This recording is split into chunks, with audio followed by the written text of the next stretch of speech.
మమ్మల్ని మిక్కిలిగా ప్రేమించిన మా ప్రియ పరలోకపు తండ్రి, మీ ఘనమైన శ్రేష్టమైన నామాన్ని బట్టి వేలాది వందనాలు చెల్లిస్తూ ఉన్నాం. ప్రతిదినం ఈ రీతిగా మీ పాదాల చెంత చేరి శ్రేష్టమైన వాక్యాన్ని ధ్యానించడానికి, కీర్తన గ్రంథ ధ్యానాంశముల నుండి శ్రేష్టమైన వాక్యాలు మేము నేర్చుకోవడానికి మీకు చూపిస్తున్నారు. మీకు వందనాలు. వాక్యం వింటున్న మా శ్రోతలందరినీ దర్శించండి, దీవించండి, బలపరచండి, ఆశీర్వాదమును ఆరోగ్యం ఇచ్చి నడిపించమని, ఆత్మ సంబంధమైన ప్రతి ఆశీర్వాదమును బిడ్డలకు దయచేయమని అడుగుతూ ఉన్నాం.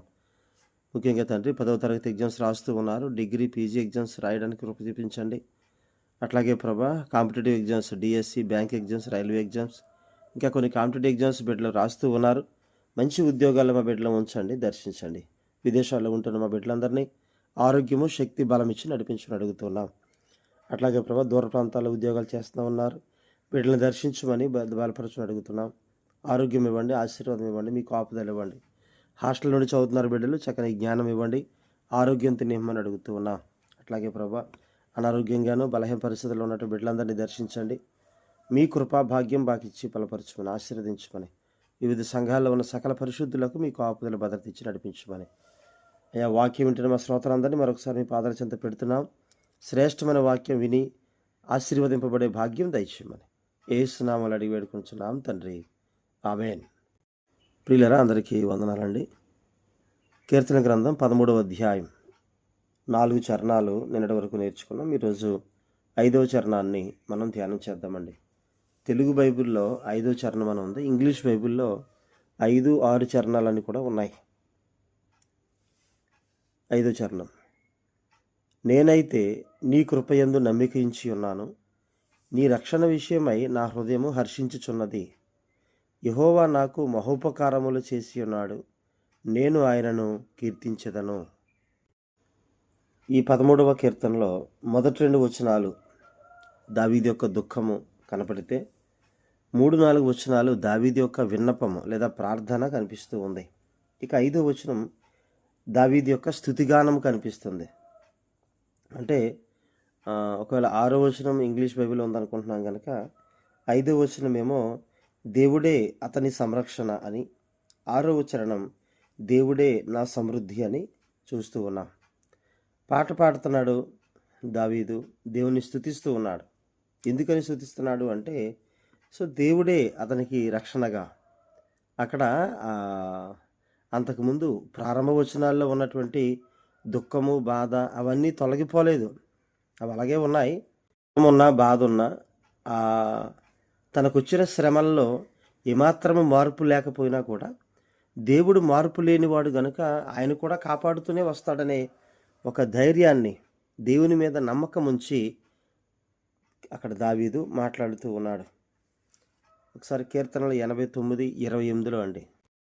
89వ కీర్తన 28వ చరణం: నా కృప నిత్యము అతనికి తోడుగా నుండజేసేదను, నా నిబంధన అతనితో స్థిరముగా నుండును. దేవుని కృప నిత్యము మనకి తోడుగా ఉండేటట్లుగా ఆయన తెలియజేస్తూ ఉన్నారు. అందుకని దేవుని కృప అందరికీ వాగ్దానం చేయబడింది. మనకున్న పరిస్థితుల్లో ఏ రీతిగా దేవుని కృపను పొందుకొని ధైర్యంగా, బలంగా మనం ఉండగలమనేటువంటి విషయాన్ని ఇక్కడ తెలియజేస్తూ ఉన్నాడు. 5వ వచనంలో ప్రారంభంలో నేనైతే అనే మాట మాట్లాడుతున్నాడు. ఈ నేనైతే అనేటువంటి మాట ఓవరాల్ బైబిల్లో మనకి సుమారుగా 18 సార్లు కనిపిస్తూ ఉంది. ముఖ్యంగా కొంతమంది భక్తుల జీవితాల్లో వారికి ఉన్నటువంటి ఇబ్బందికర పరిస్థితుల్లో ఏలియా రాజుల మొదటి గ్రంథం 18:24లో మాట్లాడుతున్నాడు, మీరు మీ దేవతను పూజించండి, మీరు రకరకాలను పూజించండి, కానీ నేనైతే అనే మాట అక్కడ మనం చూస్తాం. రాజుల మొదటి గ్రంథం 18:24 అండి. నేనైతే యెహోవా నామమును బట్టి ప్రార్థన చేయుదును. మీరేమో మీ దేవత పేరును బట్టి ప్రార్థన చేయండి, నేనైతే యెహోవా నామమును బట్టి ప్రార్థన చేయండి. అంటే నేనైతే అంటే అంతకుముందు వాళ్ళు రకరకాలుగా ఉన్నా కానీ నేనైతే అంటే ఒక ప్రత్యేకత కనిపిస్తూ ఉంది. దుఃఖం రాని, బాధ రాని, కష్టం రాని, ఇబ్బంది రాని, ఏది రాని, అన్నీ వచ్చినా కూడా అవన్నీ ఒక ఎత్తు, కానీ నేనైతే యెహోవా కృపయందు నమ్మకించి ఉన్నాను అంటూ ఉన్నాడు.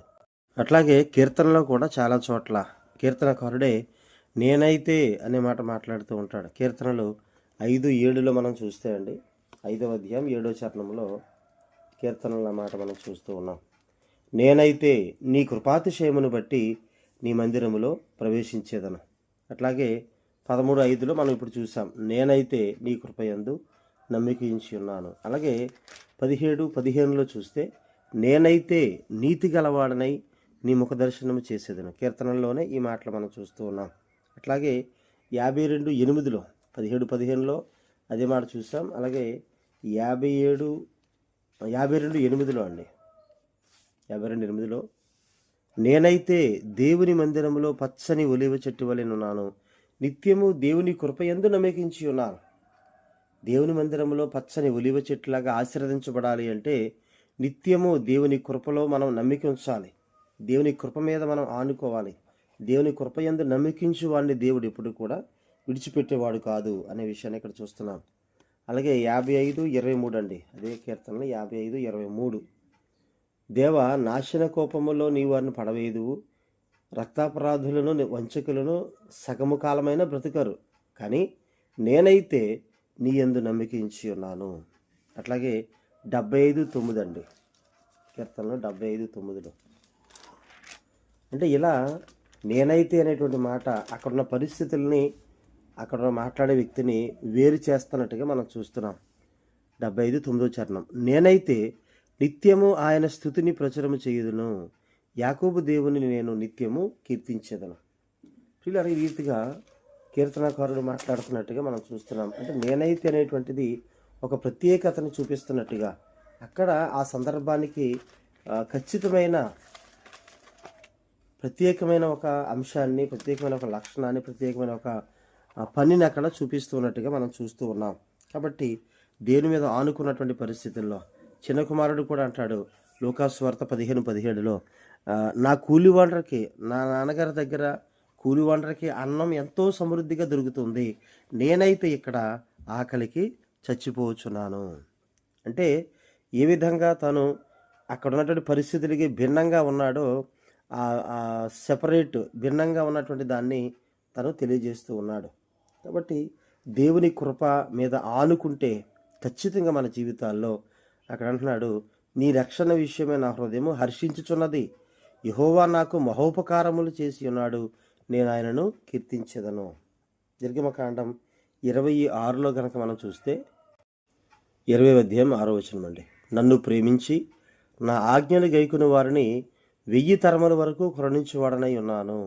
దేవుడు మనల్ని కరుణించడంలో 1000 తరాలు కరుణిస్తాడు అని ఆయన సెలవిస్తూ ఉన్నాడు.